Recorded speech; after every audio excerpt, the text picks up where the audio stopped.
Here we see a meniscus tear being probed. While not all meniscus tears are repairable, this one is a good candidate for repair. It is closer to the periphery where the meniscus attaches to the joint capsule, meaning there is better healing capability. First, a rasp is used to freshen up the edges of the tear to aid in healing.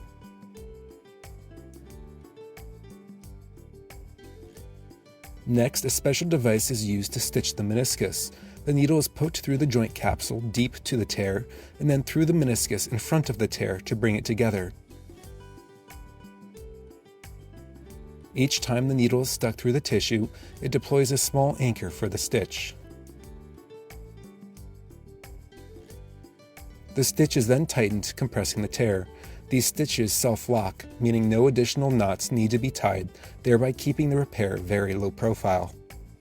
This process is repeated.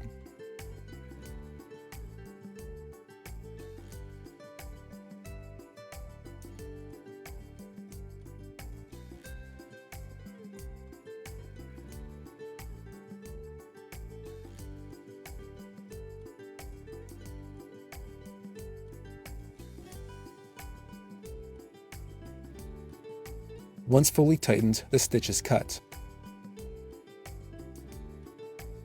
A third stitch is placed.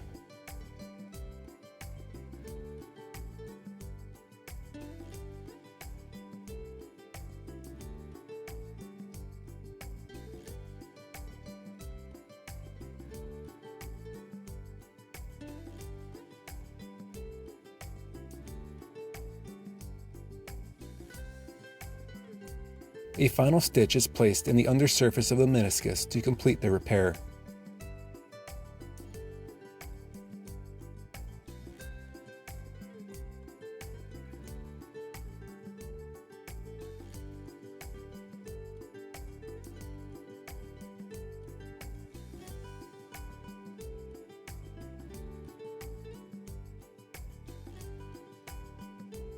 The final repair is shown here with the tear fully secured.